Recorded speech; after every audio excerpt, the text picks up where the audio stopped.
अस्सलाम वालेकुम। Programme night addition में हम आपको खुशामदीद कहते हैं। नाजरीन, सूबा पंजाब में कोरोना वायरस से मुतासरा अफराद की तादाद सबसे ज़्यादा है। कोरोना वायरस का फैलाव रोकने के लिए इकदाम तो बहुत ज़्यादा किए जा रहे हैं, लेकिन कोरोना वायरस के मरीज़ों और इससे होने वाली अमवात में भी दिन ब दिन इजाफा हो रहा है।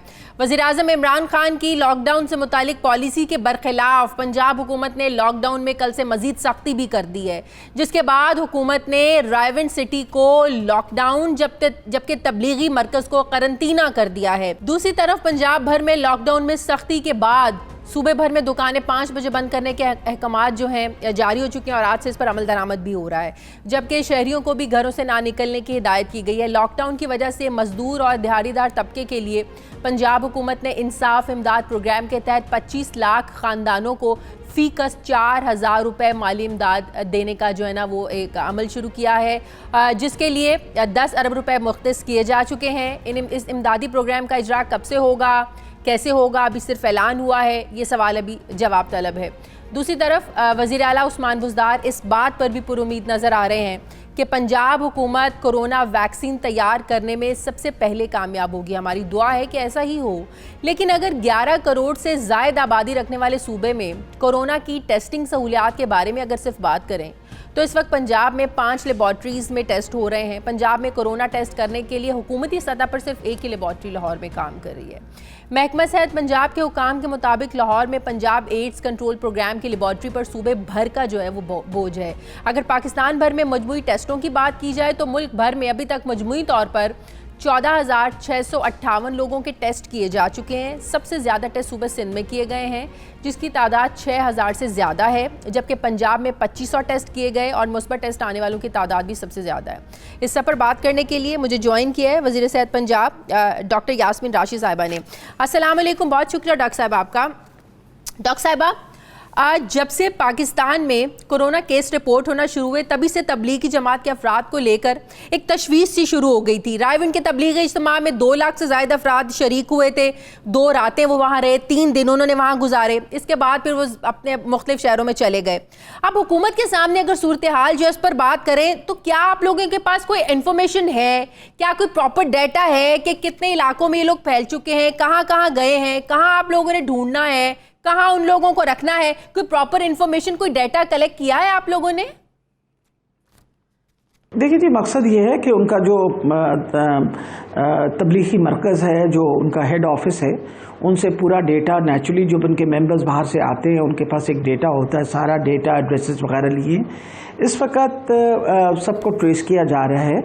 और जैसे कि आपको बताया है कि हम लोगों ने कोई तकरीबन 2100 लोग तो रायविंड और अपना जो काला शाह काकू उसमें क्वारंटीन किए हुए हैं, कुछ लोग पिंडी में क्वारंटीन है, कुछ काफ़ी जो मसाजिद वगैरह जहाँ ठहरे हुए थे वहाँ उनको क्वारंटीन कर दिया गया। टेस्ट उनके होने शुरू हो गए हैं और जो रायविंड का जो ग्रुप था उसके अंदर कोई तकरीबन 101 टेस्ट के अंदर से 41 लोग पॉजिटिव निकले हैं। 101 टेस्ट वहाँ पर हुए हैं टोटल, और कितने पॉजिटिव क्या बता रही हैं? 101 टेस्ट हुए, 41 पॉजिटिव निकले, 41 41। So basically this is a percentage जो लगभग वही है जो तफ्तान में, क्योंकि जब आप बहुत गुर्बत में रहते हैं और जिस तरह ये लोग रहे हैं तो स्प्रेड जो है इसी यानी 30 to 40% में होता है। तफ्तान वाले जो भी थे उनमें भी कोई तकरीबन 30% आ रहा था। और अब उसको ये किया है कि सारे डिस्ट्रिक्ट्स की इंतजामिया के पास लिस्टिंग गई हुई है, लेकिन अभी भी सैकड़ों लोग वहाँ पर हैं। अभी और कितने लोगों को आपने टेस्ट करना? अभी तो सिर्फ 101 आप कहती हैं ना टेस्ट हुए हैं, अभी तो बहुत सारे लोगों को टेस्ट करना बाकी है, सैकड़ों लोग अभी तक वहाँ पे हैं। देखिए शाजिया, जितने हमारे पास है सबके लोगों के टेस्ट होंगे, और क्योंकि अब तो हमारे पास 14 दिन रहेंगे तो हम साथ साथ उनके भी टेस्ट कर रहे हैं और जो बाकी मरीज आ रहे हैं उनके भी टेस्ट कर रहे हैं। अभी तक जैसे आपको बताया था कि हमारी टेस्टिंग की कैपेसिटी कोई तकरीबन 1200 है और इंशाल्लाह आज PKLI की लैब जो है वो अपना पहले टेस्ट आज रात को परफॉर्म करेगी, तो कल से उसकी भी कैपेसिटी बढ़, जैसे जैसे कैपेसिटी बढ़ती जाएगी ज़्यादा से ज़्यादा टेस्ट करे जाएंगे। और चीफ मिनिस्टर की ख़ास इसरार अब इसके ऊपर है कि हम जल्द से जल्द अपने लैब्स जो हैं उनको डेवलप करें और इंशाल्लाह उम्मीद है कि अगले हफ्ते के एंड तक हम बहुत बेहतर पोजीशन में होंगे टेस्टिंग करने की, क्योंकि देखें लॉकडाउन से इसका फ़र्क तो पड़ा है कि जो लोकल ट्रांसमिशन है कुछ हद तक हमने संभाली हुई है।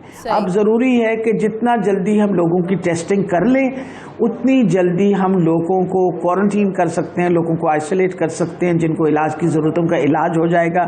अदरवाइज जो बगैर सिम्टम्स हैं उनको आइसोलेट करके 13-14 दिन के बाद जब वो नेगेटिव होती हैं तो फिर वो घर जा सकते हैं। अब जैसे हमारे पास जो आज़ाद शुमार है वो तकरीबन 10 से ज़्यादा मरीज जो हैं वो अब सेहतमंद होकर घर जा चुके हैं। टेस्ट हो चुके हैं, कितने करने की जरूरत है, इस पर तो मैं आपसे सवाल करती हूँ।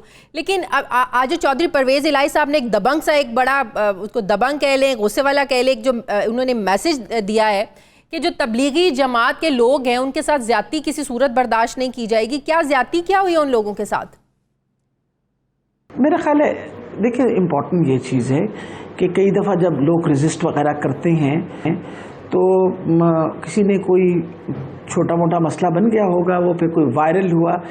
कल चीफ मिनिस्टर साहब ने ऑलरेडी अपनी प्रेस कॉन्फ्रेंस में जो प्रेस एड्रेस किया था उसमें उन्होंने ऑलरेडी कहा था कि किसी बंदे को किसी किस्म की ज़्यादती का सामना नहीं करना पड़ेगा। हम पूरी कोशिश कर रहे हैं और मेरा ख्याल है कि सब हमारे बहन भाई हैं, लोग घबराए हुए हैं, डरे हुए हैं, लेकिन इम्पॉर्टेंट ये है कि आपकी टीवी के वसादत से, आपके चैनल की वसादत से मैं लोगों को कहूँगी देखिए ये आपकी वैसे भी इखलाकी जिम्मेवारी बनती है। इसलिए इखलाकी जिम्मेवारी बनती है कि अगर आप तबलीगी जमात के इज्तिमा में थे, आप अपने आप को आइडेंटिफाई करवा के अपना टेस्ट करवा लें।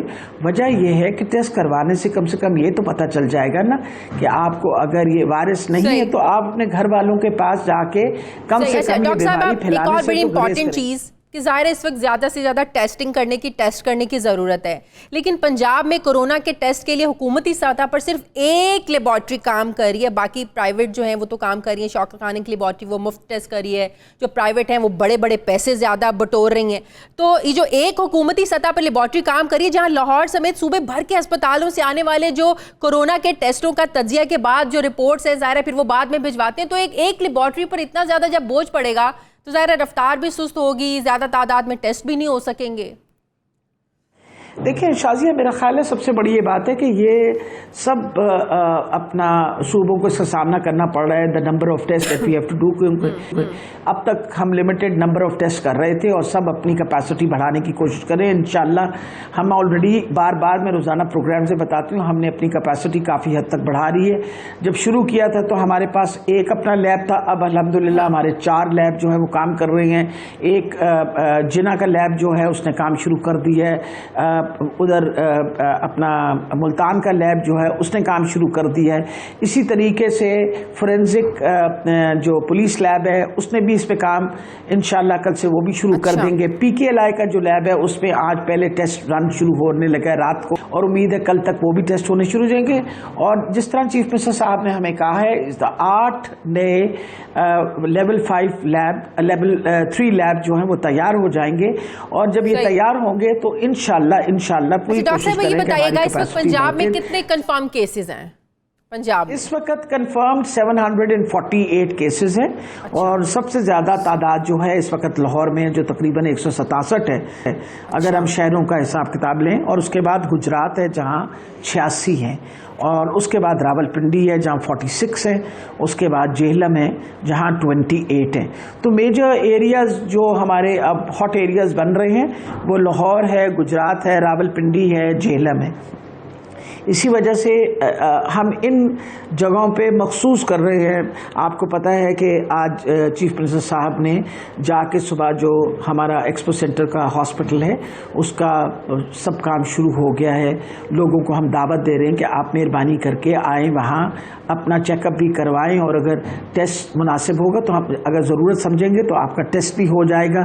और इसी तरह आज मेयो अस्पताल का ट्रायल, आपको पता है अखबार में भी इश्तिहार दिया, सब कुछ बताया लोगों को, और कहा कि बजाय इधर उधर फिरने के आप इन 2 अस्पतालों का आउटडोर 9 बजे से शाम 7 बजे तक चलेगा, जो सिर्फ उन लोगों को देखा गया जिनको शक है कि हमें कहीं कोरोना वायरस का मसला ना हो। इसी तरीके से एक 3rd हॉस्पिटल भी इंशाल्लाह वेरी सून। अच्छा डॉक्टर साहब, आपने ये भी कहा था 1-2 रोज पहले कि कोरोना से मुतासरा जो पेशेंट्स हैं उनको घरों में भी आइसोलेट करेंगे, तो इसके लिए क्या मैकेनिज्म बना रहे हैं? इतना आसान होगा? ये मेरा ख्याल है अभी जो सिचुएशन कुछ इटली में डेवलप हुई है उसके अंदर देखा गया है कि होम क्वारंटीन या होम आइसोलेशन की वजह से शायद उनके नंबर बढ़े हैं, तो इसके ऊपर रिकंसिडरेशन हो रही है, इस पर बातचीत चल रही है। और हम नंबर्स हैं और लोगों के एक्सपीरियंस से देखेंगे कि आया हम लोगों को घरों पे रहने दें या हम कम से कम उनको आइसोलेशन, जैसे अब हमने एक्सपो के साथ एक होटल 300 बेडेड होटल जो है आइसोलेशन के घरों में अगर रखेंगे जाहिर है ये वायरस फिर ज्यादा फैलेगा। एक बात, दूसरी बात ये कि बहुत ज़्यादा फैमिलीज ऐसी हैं जो एक एक कमरे में, दो दो कमरे में रहते हैं, तो बहुत ज़्यादा मुश्किल हो जाएगा ऐसे लोगों के लिए। आप कैसे उनको घरों में जो है ना आइसोलेट करेंगे, उनको कैसे घरों में इस तरह रखेंगे। और दूसरा चाइना में भी ऐसे हुआ है कि मामूली जिनमें भी ये सिम्टम्स थे उनको उन्होंने बाहर ही क्वारंटीन किया जहाँ उन्होंने अपने सेंटर्स बनाए हुए थे। घरों में रखने से तो बहुत ज़्यादा वायरस फैलेगा। जी, इन्हीं चीज़ों को मद्देनज़र रखते हुए इसके ऊपर दोबारा रिकंसिडरेशन हो रही है। लेकिन जो मैं ना कहती हूँ कि जो अच्छी बात है, हमारे पास जो अब 748 मरीज़ हैं, तो इनमें से 80 बल्कि मैं तो कहूँगी 85% ऐसे मरीज़ हैं जिनको कोई सिम्टम्स नहीं है, यानी वो अपेरेंटली सेहतमंद हैं, और कुछ 15% में ऐसे हैं जिनको कुछ सिम्टम्स हैं, और एक बहुत छोटी तादाद के लोग जो हैं वो क्रिटिकल, जैसे आज पंजाब में हमारे सिर्फ 2 मरीज़ क्रिटिकल हैं, बाकी अल्हम्दुलिल्लाह कंट्रोलेबल सिचुएशन में है। इसके ऊपर भी मेरा ख्याल है इस वक्त बहुत सारे साइंसदान जो हैं वो रिसर्चेस कर रहे हैं देखने के लिए कि हमारा रिस्पांस कोरोना वायरस से बाकी मुल्कों से क्यों डिफरेंट है, what is the reason for it. क्योंकि न सिर्फ पाकिस्तान के अंदर बल्कि इस सारे सब कॉन्टिनेंट के अंदर अगर आप देखें तो इंडिया के अंदर और बांग्लादेश के अंदर और श्रीलंका के अंदर को डेथ रेट्स भी तकरीबन एक ही जैसे आ रहे हैं, स्प्रेड भी तकरीबन एक जैसा आ रहा है, और ये थोड़ी सी हमारे लिए तसल्ली हो रही है कि बहुत ज़्यादा मरीज़ इनमें से बीमार नहीं हो रहे और सीरियसली बीमार नहीं हो रहे। हाँ, ये ज़रूर है कि जिन मरीज़ों को कोमॉर्बिडिटीज़ हैं, यानी ब्लड प्रेशर की तकलीफ़ है, डायबिटीज़ है या कोई और मसला मसाइल है, उनके अंदर फिर ये विरुलेंट है। और ये चीज़ तो आप फ्लू के वायरस में भी देखते हैं, और बूढ़े लोग जो हैं वो ज़्यादा ससेप्टेबल होते हैं, इसीलिए ख़ास तौर पर बुज़ुर्गों को तो ख़ास तौर पर कहा है कि मेहरबानी करके। डॉक्टर साहब, इसमें कोई शक नहीं है कि लॉकडाउन की वजह से बहुत ज्यादा फायदा हुआ है, बकौल आपके के मरीजों की तादाद में भी कमी आई है, लेकिन इसके बावजूद वजीर आजम साहब ने हमेशा लॉकडाउन को अपोज ही किया है। खैर, अब इस सूरत हाल को देखते हुए क्या लॉकडाउन को बढ़ाने का, इसकी मुद्दत बढ़ाने का फैसला करेंगे आप लोग, जो सिचुएशन चल रही है, केसेस बढ़ रहे हैं? मेरा ख्याल है शाजिया, सबसे इम्पॉर्टेंट ये चीज़ है कि एक तो कॉन्सेप्ट अबाउट लॉकडाउन इज़ कहते हैं, एक लफ्ज़ आया है फ्रॉम आउटसाइड, जहाँ लोगों ने लॉकडाउन जो है, जो प्राइम मिनिस्टर साहब ये नहीं चाह रहे थे कि हम कर्फ्यू वाला सिस्टम कर दें। मुकम्मल लॉकडाउन तो होता है जब आप एक कर्फ्यू टाइप सिचुएशन कर दें, फिर 2 घंटे के लिए सिर्फ लोग निकले। मकसद ये है कि हमारे मुल्क में क्योंकि 40% लोग गुर्बत की सतह से नीचे रहते हैं, खाने पीने का सामान, ये छोटे मोटे, ये अब जैसे मंडियां चलेंगी, अगर आप ये क्या कहते हैं, गुड्स की डिलीवरी रोक दें तो खाना नहीं पहुंचेगा लोगों तक। इन चीज़ों को अंडर कंसिडरेशन रख के तो उनको सारी चीज़ों पे सोचना पड़ा, और जिस तरह का हमारा इस वक्त मॉडरेट किस्म का लॉकडाउन है, जहाँ भाई अब आप शाम को 5 बजे बिल्कुल खामोशी, सब घर में हो जाते हैं लोग, it is a big help for us. दिन में वही लोग निकलते हैं जिन्हें ज़रूरी निकलना है। लेकिन मेरा सवाल ये है, डॉक्टर साहब, मेरा सवाल ये है, जैसा कि सूबाई हुकूमतों ने अपने तय फैसला किया है सूबों को लॉकडाउन करने का, तो मौजूदा सूरत हाल को मद्देनज़र रखते हुए क्या पंजाब में लॉकडाउन की मुद्दत को बढ़ाया जा सकता है या नहीं? देखिए शाजिया, कुछ एरियाज़ में तो हमें बहुत सख्ती भी करनी पड़ेगी। फॉर एग्ज़ाम्पल, आपको पता है कि जैसे झेलम का एक गांव था जहां आपको पता है वहाँ एकदम फैला, तो वहाँ और एक खातून भी इंतकाल कर गई, फिर जनाजे में भी सारे लोगों की शरीक होना, ये वो कंप्लीट लॉकडाउन हो गया। अटक का एक है। इसी तरीके से जिन एरियाज़ में वबा ज़्यादा है उसका तो मुकम्मल लॉकडाउन कर देते हैं और उसमें कोशिश कर रहे हैं। लेकिन बाकी एरियाज, फॉर एग्जांपल लाहौर इतना बड़ा शहर है, अब इतने बड़े शहर में 1 करोड़ 11 लाख की आबादी है इसकी तकरीबन। अब इसके अंदर टोटल नंबर ऑफ केसेस हमारे पास 167 है। ये जो एरिया है जहाँ इसका हमारे पास जो हॉट स्पॉट्स हैं उसमें DHA भी हमारा एक हॉट स्पॉट है उसमें। अब ये होता है कि हमने तो अपने जितने मरीज हैं जो हमने आइडेंटिफाई लाहौर में किए हुए, ये सब के सब अस्पतालों में, मतलब सूरत हाल को देखकर आप लोग बढ़ा सकते हैं मुद्दत को, मतलब ये?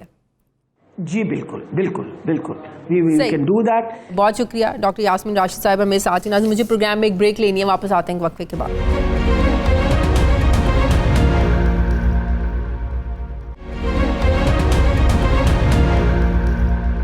नाजरीन, कोरोना वायरस के खिलाफ हुकूमत इक़दामात कर रही है, लेकिन अपोजिशन अब मुतमईन नज़र नहीं आ रही। आज वज़ीर आज़म की ज़ेर सदारत नेशनल कोऑर्डिनेशन कमेटी का इजलास हुआ, जिसमें तमाम सूबों के वज़राए आला, आर्मी चीफ और वफाकी काबीना के अरकान शामिल हुए और अहम फैसले हुए। इन अहम फैसलों के बारे में असद उमर, डॉक्टर ज़फ़र मिर्ज़ा और डॉक्टर मोईद यूसुफ ने मीडिया को ब्रीफिंग भी आज दी। असद उमर ने कहा कि मुल्क में लॉकडाउन की बंदिशें 14 अप्रैल तक जारी रहेंगी, लेकिन खाने पीने की अशिया और अद्वियात की दुकानें खुली रखना बहुत ज़्यादा ज़रूरी है। तमाम सूबे इस फैसले पर अमल दरामद करेंगे। मुल्क भर में गुड्स ट्रांसपोर्ट भी बहाल रहेगी। जबकि मुआविन खुसूसी डॉक्टर ज़फ़र मिर्ज़ा का ये कहना था कि पाकिस्तान में मुश्तबा केसेस की तादाद 17,331 है, लेकिन पिछले 24 घंटों में इसमें ज़्यादा इजाफा हुआ है। 8,893 लोग करंतना में हैं, जिनमें से 5,190 के जो नताइज हैं वो फाइनल किए जा चुके हैं, जबकि उनमें से 19% के जो टेस्ट हैं पॉजिटिव आए हैं और 82 लोग मुकम्मल तौर पर सेहतयाब भी हुए हैं। डॉक्टर ज़फ़र मिर्ज़ा का ये भी कहना था कि मुख्तलिफ अस्पतालों में 974 मरीज दाखिल हैं, जिनमें से 10 वेंटिलेटर पर हैं, और कल वो सेहत पॉलिसी के हवाले से उन्होंने कहा कि ज़रूरी ऐलानात भी करेंगे। जबकि मोईद यूसुफ का ये कहना था कि 3 अप्रैल से लेकर 11 अप्रैल तक 17 परवाजें जो हैं वो चलेंगी और बैरून मुल्क फंसे 2000 पाकिस्तानियों को वापस वतन लाया जाएगा। दूसरी तरफ अपोजिशन की सबसे बड़ी जमात मुस्लिम लीग नून ने कोरोना वायरस से निपटने के लिए हुकूमती पॉलिसी को सख्त जो है वो तनकीद का निशाना बना रही है मुस्लिम लीग नून, और ये कहा है कि हुकूमत अभी तक कोई भी पॉलिसी बनाने में मुकम्मल तौर पर नाकाम रही है। एहसन इकबाल और डॉक्टर मुसद्दिक मलिक के हमरा प्रेस कॉन्फ्रेंस करते हुए शाहिद खाकन अब्बासी साहब ने आज ये कहा कि शहबाज शरीफ कौमी सतह पर एक एक्शन प्लान देंगे। इस कौमी इम्तिहान में इत्तेहाद की बहुत ज़्यादा ज़रूरत है। वायरस का मुकाबला इसके फैलाव को रोककर ही किया जा सकता है, लेकिन पूरा पाकिस्तान लॉकडाउन नहीं है। जबकि मुस्लिम लीग नून के रहनुमा मुसद्दिक मलिक का कहना था कि शहबाज शरीफ की हिदायत पर मुस्लिम लीग नून ने इकदाम शुरू कर दिए। हमने इकदाम ना किए तो मरीजों की तादाद लाखों में चली जाएगी। सवाल यह है कि इस अहम संगीन मामले पर अपोजिशन और हुकूमत में एक डिवीजन क्यों है? क्या इस मामले पर हुकूमत खुद सियासत कर रही है या नून लीग पॉइंट स्कोरिंग कर रही है? मैं बात करूंगी, मुझे ज्वाइन किया मुस्लिम लीग नून के रहनुमा मलिक अहमद खान साहब ने। अस्सलाम वालेकुम, बहुत शुक्रिया मलिक साहब आपका। मलिक साहब, सबसे पहले तो मैं ये पूछना चाहती हूँ आपसे कि आज जो सिंध हुकूमत ने ऐलान किया है कि जुम्मे वाले दिन 3 घंटों के लिए मुकम्मल लॉकडाउन होगा, इवन कि कोई ट्रांसपोर्ट भी नहीं चलेगी, आप लोग क्या समझते हैं कि तमाम सूबों में ये ऐसा फैसला होना चाहिए जुम्मे वाले दिन? निशाज़ी, आपका बहुत शुक्रिया। देखिए, मैं ये जो पहली बात है कि हमें हुकूमत की किए गए इक़दामात जो एडमिनिस्ट्रेटिव एक्शंस हैं उनको आप 2 हिस्सों में कैटेगराइज कर लें। पहला हिस्सा तो वो जो कि प्रिवेंटिव पे ज़रूरी था कि आप इसके इंपोर्ट को रोकते, तो हमने देखा कि बॉर्डर्स को और एयरपोर्ट्स पे वो रिज़ल्ट्स जो हमें मिलने चाहिए थे नहीं मिले। हमारा ये ख्याल था कि ज़्यादा सख्त इक़दामात करने चाहिए, ज़्यादा स्ट्रिंजेंट एक्ट्स के ज़रिए इसको रोका जा सकता है, ज़्यादा सख्ती के साथ रोका जा सकता है। मसलन फिर हमारा ये ख्याल था कि लॉकडाउन, देखिए अगर आपके क्वारंटाइन आपने किया ताफ्तान पे और वहाँ पे ये कहा जा रहा है कि क्योंकि वहाँ जो फैसिलिटी वहाँ पर बनाई गई थी वो बाकायदा एक ब्रीडिंग स्टेशन बन गया रादर कि वो क्वारंटाइन होता, तो क्यों कहा जा रहा है कि क्वारंटाइन का तो पर्पज़ है कि बेशक अगर वहाँ पे फैसिलिटी नहीं थी और वहाँ पे कोई ऐसी इमारत दस्तयाब नहीं थी तो आपने अगर टेंटेजी करनी थी तो टेंटेजी ऐसे की जाती कि 1 पेशेंट 1 पर्सन जो क्वारंटाइन में जा रहा है। क्वारंटाइन का तो पर्पज़ ही ये है कि उसकी डिटैचमेंट हो और वो बाकी लोगों के साथ मेल जोल ना रख सके। लेकिन वहां पर तो एक पूरी आपने बहुत सारे लोगों को इकट्ठे रख दिया और फिर पता ही नहीं चला कि उनके टेस्ट्स भी वहां पर कंडक्ट नहीं किए गए और फिर वो लोग वहां से चले गए। तो ये सारी सूरत हाल जो है, फिर एयरपोर्ट्स पे जो एंट्री पॉइंट्स थे, चाहे वो सऊदी अरेबिया से आ रहे थे, यूरोप से आ रहे थे, यूनाइटेड स्टेट्स से आ रहे थे, आपके पास स्क्रीनिंग का निज़ाम कहीं मिड ऑफ फरवरी में जाकर आया। उससे पहले हमें ये इतलात मिल रही थी कि हमें मकामात पर जहाँ पे इज्तिमा होता है, रेस्टोरेंट्स हैं या क्रिकेट मैचेस चल रहे थे या और जो ऐसी पब्लिक प्लेसेस हैं, इन सब के ऊपर पाबंदी लगनी चाहिए। एज फार एज कि ये भी था कि तबलीगी इज्तिमा का इनेकाद भी नहीं होना चाहिए। अब जो दो चीज़ों का जिनका एविडेंस मिल रहा है कि जिनकी वजह से ज़्यादा स्प्रेड हुआ है, वो एविडेंस ये मिल रहा है कि ये जो रिलीजियस कॉन्सेंट्रेशंस के पॉइंट्स थे वहाँ पर और फिर जो ज़ायरीन ताफ्तान से आ रहे थे वहाँ पर, यहाँ पर गवर्नमेंट से कुछ नेग्लिजेंस हुई और ये इन इज्तिमाआत की इजाज़त दी गई और यहाँ से इसका स्प्रेड जो है वो डिफरेंट पॉइंट्स पे जो हॉटस्पॉट्स बने हुए हैं महदूद हुआ। वो स्प्रेड अब आप लोग क्या चाहते हैं कि लॉकडाउन मुकम्मल कर्फ्यू हो, मुकम्मल लॉकडाउन? देखिए हमारा मौक़िफ़ ये था कि ये एक आइसोलेशन में किसी एक नुक्ते के ऊपर बात नहीं की जा सकती। ये एक कंप्लीट कोहेसिवनेस के साथ एक एब्सोल्यूट प्रोग्राम दिया जाना चाहिए था, जो कि एक कंक्लूसिवनेस के साथ दिया जाता है। यानी अगर लॉकडाउन है तो फिर स्प्रेड को रोकने का मतलब है एब्सोल्यूट लॉकडाउन। फिर उसमें आप इंतज़ाम कर सकते थे, कुछ बुनियादी इंतज़ाम कर सकते थे, लेकिन उसके साथ उसकी जो रिजल्ट्स आपको हासिल करने थे वो उसकी एब्सोल्यूटनेस के अंदर ही आपने हासिल करने थे। अच्छा, अब अगर सिंध ये फैसला कर रहा है कि कर्फ्यू नाफिज किया जाएगा जुमे के रात पे जहां पर आपका पब्लिक कांटेक्ट हो सकता है, तो उसको रोकने की खातिर वो ये बंदोबस्त कर रहे हैं, तो इस पे कोई बिल्कुल वो अच्छा फैसला है, मैं इसको समझता हूं। और ये किसी तरीके से भी जहां पर आप पब्लिक कांटेक्ट को रोकने की एफर्ट कर सकते हैं, आपको करनी चाहिए। मलिक साहब, अगर प्राइम मिनिस्टर का ज्यादा फोकस मुकम्मल लॉकडाउन देती है, कर्फ्यू लगा देते हैं, फिर जो गरीब एक तबका बहुत ज्यादा इफेक्ट होगा, उसको रिलीफ देने के लिए आप लोगों के पास कोई प्लान है जो आप हुकूमत को दे सकें? हुकूमत तो, प्राइम मिनिस्टर साहब तो ये कह रहे हैं भाई बड़ा पिस जाएगा ये तबका। आपके पास क्या प्लान है आप लोगों के पास? ये आपका बड़ा अच्छा सवाल है और प्राइम मिनिस्टर का कंसर्न भी बड़ा लेजिटिमेट और जेन्युइन कंसर्न है। Who can deny that? हमें ये पता है कि आज जो एक रेडी बान था या जो डेली वेजेस पे सुबह उठ के अपनी मजदूरी पे निकल के शाम को घर जाता था, आज वो तकलीफ में है। ये एक बड़ी इम्पॉर्टेंट और बड़ी केयरफुली इसको एड्रेस करने की ज़रूरत है। लेकिन ये सिर्फ एक सोल पॉइंट नहीं है, इसके साथ इसके स्प्रेड को रोकना पहला पॉइंट था, इसकी इंपोर्ट को अंदर आने से रोकना इससे भी कबल का पॉइंट था, फिर आपकी फैसलों के अंदर कंक्लूसिवनेस का होना ज़्यादा इम्पॉर्टेंट था, फिर आपके पास उन किट्स का होना जिनके साथ आप इनको करके एक डाटा प्रॉपर रख सकते हैं। ये सारी बातें करने के बाद अब मैं आपके पास ये आ रहा हूँ कि जो प्राइम मिनिस्टर का ये प्रोग्राम है कि जिसमें वो कह रहे हैं कि अगर खुदा न खास्ता ये वबा को इमरान खान तो नहीं लेकर आया ना, हम कह रहे हैं कि ये वबा आ गई है, हुकूमत के एडमिनिस्ट्रेटिव एक्शंस इसके अंदर कमी पैदा कर सकते हैं, इसके फैलाव को रोक सकते हैं। लेकिन अगर हुकूमत हतमी तौर पे कोई फैसले ना कर पाए तो फिर उसके नतीजे में नुकसान हो सकते हैं। अब ये टाइगर मॉडल है कि ये एक टाइगर फोर्स क्रिएट करेंगे, एक तो ये मॉडल है। इसके मुतबादिल में हम क्या कह रहे हैं? हम कह रहे हैं कि आपके पास स्टेट का ऑपरेटर्स था, आप उस स्टेट के ऑपरेटर्स के साथ आप इलेक्शन कमीशन एक बड़ी एक्सरसाइज कंडक्ट करते हैं on the day of polling, यानी तजर्बा है, हम कर सकते हैं। आपके पास यूनियन काउंसिल आप लोगों को कोरोना फंड्स का दुरुस्त इस्तेमाल नहीं होगा, ये भी आप लोगों का एक बहुत बड़ा कंसर्न है। लेकिन अगर आप लोगों ने आज प्राइम मिनिस्टर साहब को सुना, वो कह रहे हैं कि मैं यकीन दिलाता हूं। आप मुझे if you allow me to say that, देखिए मुझे कहाँ लगता है कि जहाँ पे कॉन्सेप्ट्स क्लियर नहीं है प्राइम मिनिस्टर के। प्राइम मिनिस्टर ये कह रहे थे, देखिए क्योंकि हम मुस्लिम लीग का ये मुतालबा है, मुस्लिम लीग नून ये कह रही है कि आपके पास कोई और जरिया अगर नहीं है तो आप लोकल गवर्नमेंट्स के जो निज़ाम था उसको बहाल करके उनको को फंड्स ना दें, लेकिन फॉर द टाइम बीइंग आपके ये मसाइल हल करने में लोकल गवर्नमेंट मदद कर सकती है। सही।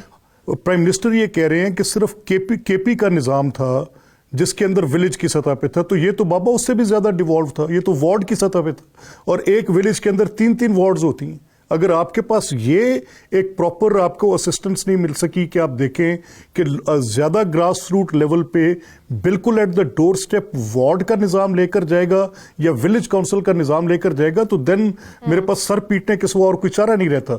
अगर आप ये समझते हैं कि आपका बनाया हुआ निज़ाम दुरुस्त था, अब टाइगर फोर्स आप क्रिएट कर रहे हैं, एक अनटेस्टेड सिस्टम है, उन लोगों की ट्रेनिंग नहीं है, उन लोगों की पब्लिक एडमिनिस्ट्रेशन की ट्रेनिंग नहीं है। आप अभी 10 तारीख तक उनको इनरोल करने की बात कर रहे हैं कि वो रजिस्टर करें अपने आप को, फिर आप उनकी ट्रेनिंग की बात कर रहे हैं। तो वो लोग जिनको आज राशन की जरूरत है, तो वो किस निजाम के तहत उन तक पहुंचेगा? और ये जो अगले 2 वीक से इनका प्राइम मिनिस्टर के पास क्या जवाब होगा? तो हमारा ये कहना है कि एक तो फैसले किए जा रहे हैं, ताखीर से किए जा रहे हैं। एक है कि आपने रिएक्शन में काम करना है कि आपके कुछ लोग बैरूने मुल्क फंस गए, आपने फ्लाइट्स देनी है, गुड, आप करें। एक है कि आपने हॉस्पिटल्स का इंतज़ाम करना है, को बीमार हो गए हैं, उनको आपने उनकी सेहत के मुतल्लिक कोई प्रोविजंस करनी है, बड़ी अच्छी बात है, करें। इसकी तो कोई दवाई नहीं है, इसकी तो कोई ट्रीटमेंट नहीं है, इसकी वबा को फैलने से रोकना ही हिकमत अमली थी। हिकमत अमली में हुकूमत बुरी तरह से नाकाम हुई है। हमारा मुद्दा ये है। आखिरी सवाल, बड़ा मुख्तसर सा जवाब दे दें, शहबाज शरीफ साहब कब एक्शन प्लान दे रहे हैं? देखिए, इस पर हमारी डिलिब्रेशंस हो रही हैं। हमारा पहला ख्याल था कि इसके स्प्रेड को रोकने के लिए हुकूमत ने जो इकदाम उठाने थे वो नाकाफ़ी हैं। अच्छा। दूसरा, हम हुकूमत का ये जो टाइगर फोर्स फार्मूला सामने आ रहा है, इस पर भी हमारे शकूक व शुबहात हैं कि ये एक्चुअली उस तरह से डिलीवर नहीं कर पाएगा। हम इसके मुतल्लिक एक ऑल पार्टीज कॉन्फ्रेंस की तरफ भी जा रहे हैं। अच्छा। जिसके अंदर एक मुकम्मल जामिया सबके साथ मुशावरत के साथ तय किया हुआ, और हम चाहते हैं कि इसमें कोई फ्रिक्शन ना हो, गवर्नमेंट भी है वो उस बात को सुने। हम उनकी पॉलिसी पर तनकीद करते हैं, वो जात पर हमले करने बैठ जाते हैं। हुकूमतें भी कभी ऐसे करती हैं जैसे वो कर रहे हैं। बहुत शुक्रिया मलिक अहमद खान साहब, मुस्लिम लीग नून के रहनुमा मेरे साथ थे। नाज़रीन, मुझे प्रोग्राम में एक ब्रेक लेनी है, वापस आते हैं छोटे से वक्फे के बाद।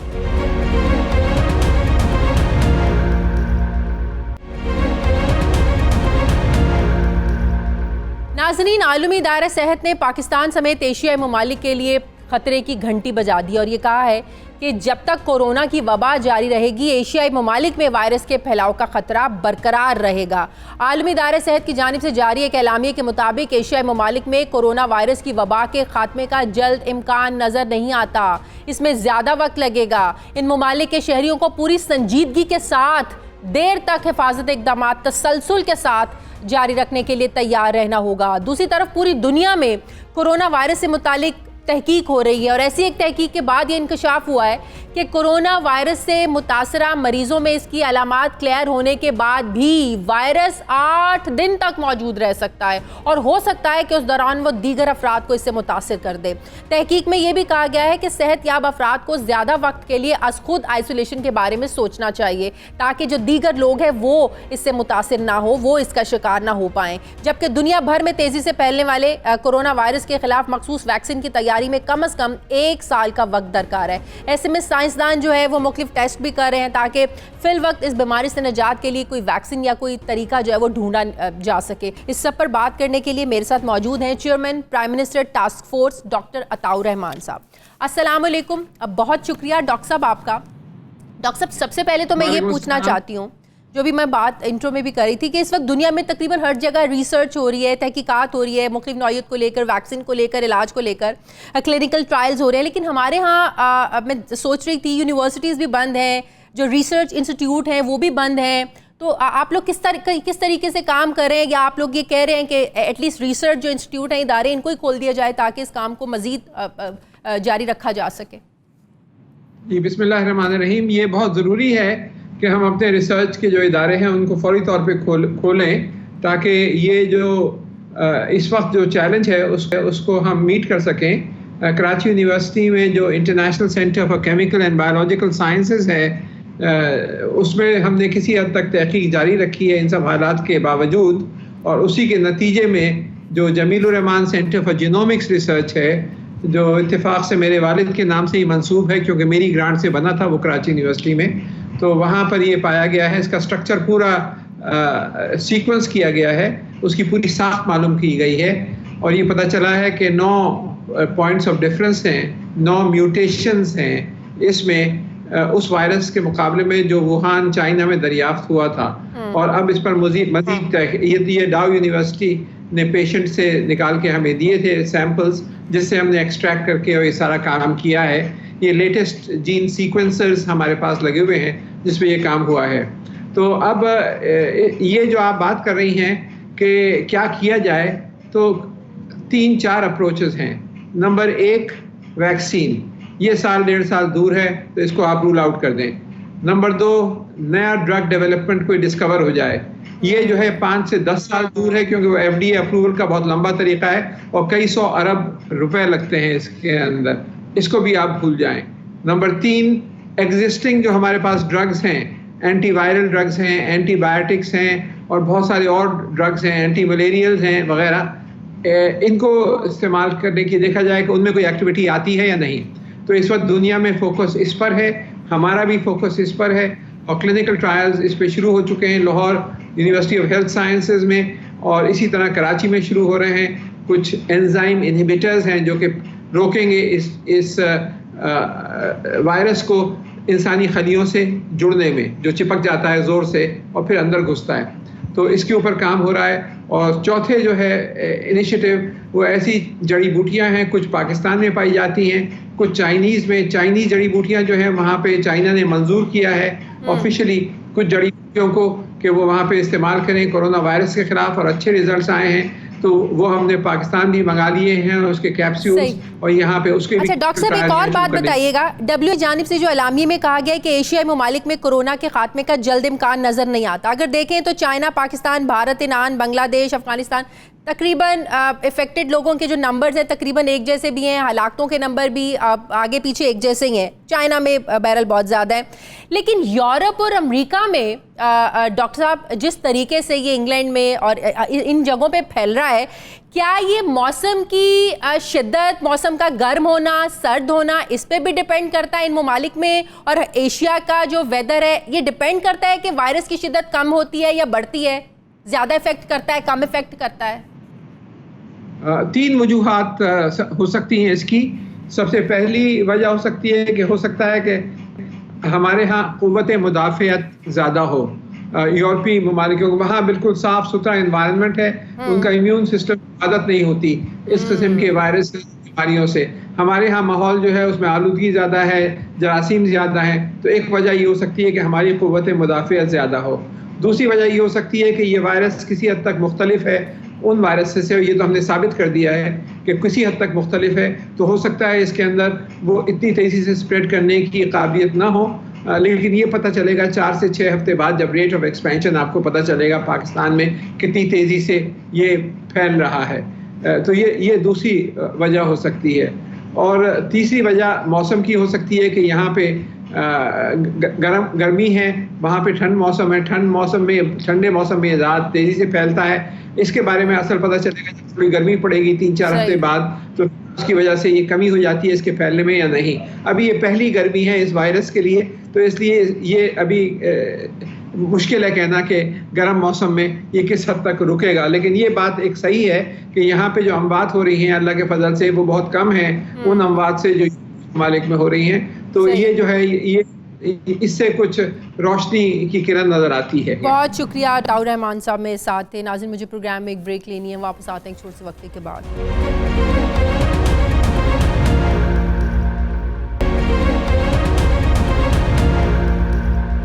नाज़रीन, दुनिया भर में कोरोना वायरस से मुतासरा अफराद की तादाद में बहुत तेज़ी से इजाफा हो रहा है और ये तादाद 9 लाख के करीब पहुंच चुकी है, जिनमें सबसे ज़्यादा तादाद यूरोपीय ममालिक में है, जहां 4 लाख से ज़ायद अफराद इस वायरस का शिकार हो चुके हैं।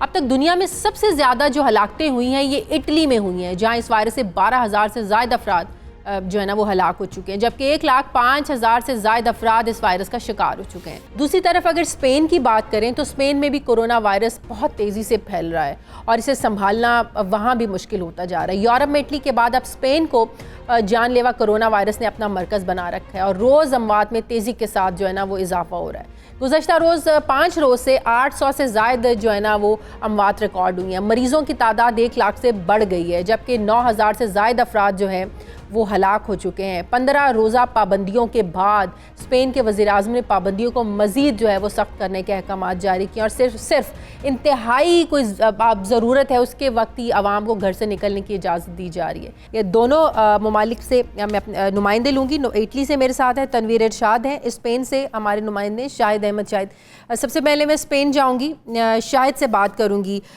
शायद इटली के बाद हम देख रहे हैं कि यूरोपियन कंट्रीज़ में स्पेन जो है वो दूसरे नंबर पर है। रोज़ाना की तादाद में यहाँ पर भी बहुत ज़्यादा इजाफ़ा हो रहा है। गुज़श्ता 5 रोज़ से रोज़ाना 800 से ज़ायद अफराद जो है ना वो रोज़ाना हलाक हो रहे हैं। 9053 जो है ना वो नंबर डेथ्स जो हैं, डेथ्स के नंबर हैं वो हो चुके हैं। एकदम यहाँ पर सूरत हाल बिगड़ने की क्या वजह बनी? क्या यहाँ पर भी लोगों ने शुरू में लॉकडाउन को सीरियस नहीं लिया, या यहाँ पर भी हुकूमत ने लॉकडाउन के फैसले को ताख़ीर से जो है वो इम्प्लीमेंट किया? असल में दुनिया के पास शायद 2 मॉडल थे कोरोना से निपटने के लिए। एक इटली मॉडल था और दूसरा चाइना मॉडल था। और किसी भी जो स्पेन है उसने भी चाइना मॉडल को फॉलो नहीं किया। हम इटली की देखा देखी लॉकडाउन में हमने बहुत ताख़ीर की। फिर यहाँ पे एक और जो मसला था वो ये था कि जो 2 हुकूमतें हैं स्पेन की और कतरूनिया की जो आज़ादी की तहरीक है, शायद वो भी एक वजह बनी है। जो तीसरी बड़ी वजह है वो ये बनी है कि पहले मरहले में ही जो बड़ी तादाद थी डॉक्टर्स और पैरामेडिक स्टाफ की, वो तेजी के साथ जो है ना वो कोरोना वायरस का शिकार हुए हैं। तो आज आखिरी इतलात आ रही है 15,000 के करीब जो डॉक्टर्स और तिबी अमला है वो कोरोना वायरस का शिकार हो चुके हैं। सो यूं है कि एक क्राइसिस के बाद गवर्नमेंट को एक दूसरे क्राइसिस का सामना करना पड़ रहा है मेडिकल स्टाफ की सूरत में।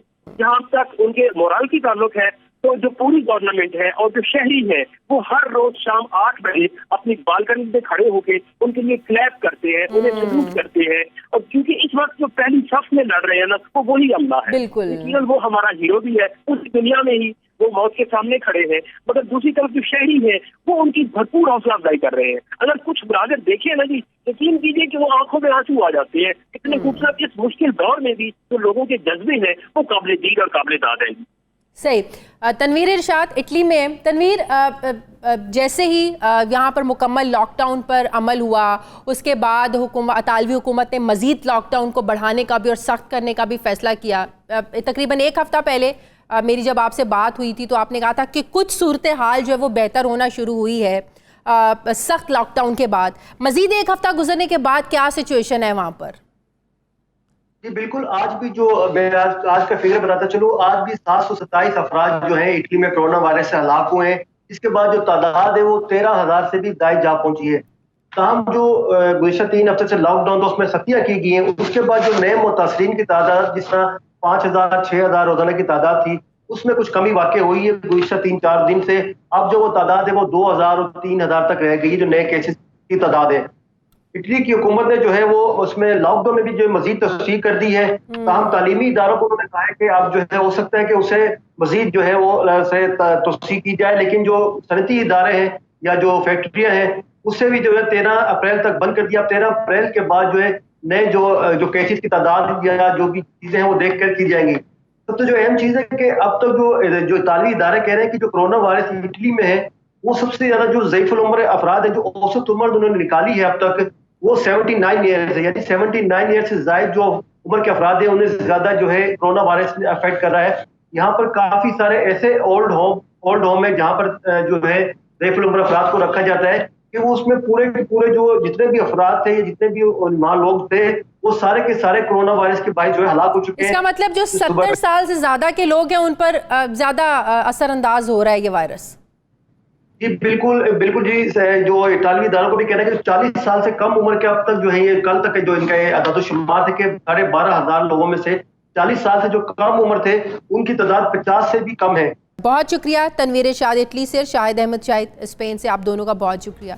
नाज़रीन, हमारे आज के प्रोग्राम का एडिटोरियल। नाज़रीन, कोरोना वायरस पूरी दुनिया के लिए कुदरती अजाब से कम नहीं है, लेकिन दुनिया भर के मुस्लिम उम्मा के लिए एक इंतहाई रंजीदा जो खबर ये सामने आई है कि सऊदी अरब ने दुनिया भर के ममालिक पर हज की तैयारियों को मौखर करने पर जोर दिया है। सऊदी वज़ीर हज ने कहा है कि कोरोना के बायस मौजूदा सूरत हाल में सऊदी अरब को मुसलमानों की सेहत अजीज़ है, इसलिए सूरत हाल वाज़े होने का इंतज़ार किया जाए और हज के मुआहदे न किए जाएँ।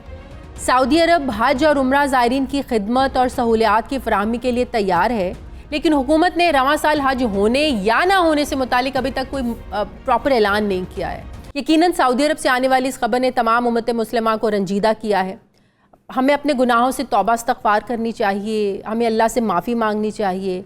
यकीनन ये इस रब्बे कायनात की नाराज़गी है। अल्लाह से दुआ है कि हमारे तमाम गुनाहों को माफ़ फरमाए और पूरी दुनिया से इस अज़ाब का ख़ात्मा फरमाए। बेशक ये इसके एक कुन से मुमकिन है। नाज़रीन, ये था हमारा आज का प्रोग्राम के लिए आप हमें फ़ीडबैक ज़रूर दीजिएगा। अपना ख्याल रखिएगा।